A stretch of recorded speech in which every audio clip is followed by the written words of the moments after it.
Chapter 3 of my book is called Some Words on Sukriti, which is also a term that generally is quite intimately connected with the idea of bhakti, or with the cause of why bhakti comes to our lives, or why we are able to embrace sadhu sangha, and so on.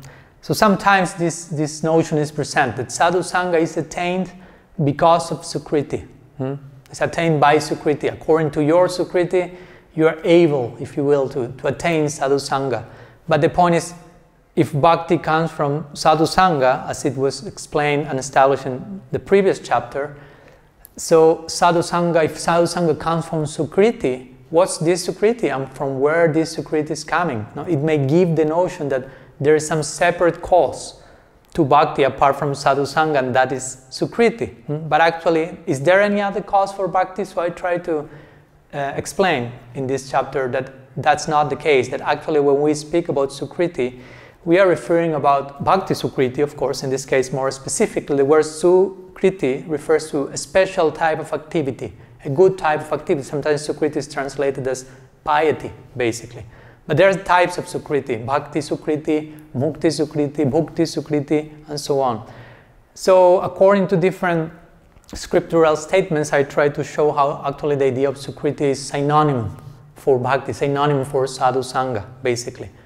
It's not that we deserve to attain sadhu sangha, because again, the whole idea of bhakti is that it's a gift, it's costless grace, so it's not that we have done something to deserve that, because sometimes the idea of sukriti may convey that notion. So sukriti mostly has to do with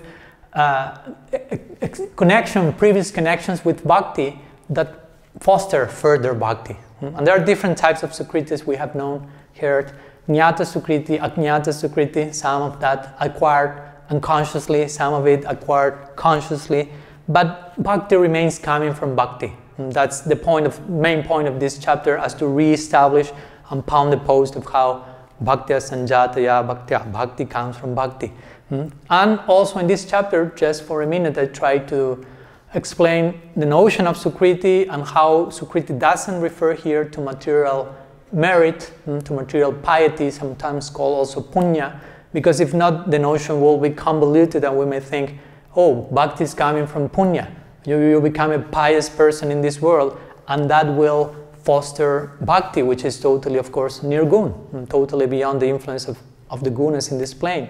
And there are many slokas in the scripture which may seem to give that notion.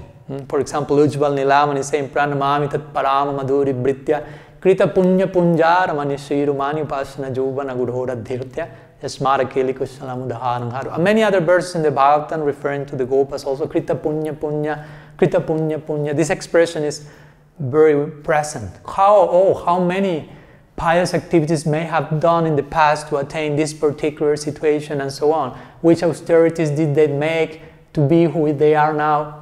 But this is a way of expressing something, especially in the context of the lila, but actually it's not pointing that material piety leads to bhakti, tapasya leads to bhakti, but actually it's referring to previous devotional merit, if you will, or bhakti samskars acquired in association that is taking us to further upgrade, maximize our embrace of devotion. And I finished this chapter in that context, mentioning the famous verse of the Bhagavatam stated by Brahma, where he concludes saying, Jiveta jo mukti padesa bhayabhak, and how this mukti actually refers to bhakti ultimately. And he speaks in terms of inheritance there. You became a proper heir to that particular gift, to further emphasize this notion that bhakti is not inherent, but it's inherited, and inherited in the context of the grace of the sadhus, the grace of sukriti. All of that is another way of speaking how bhakti is coming from bhakti to our lives.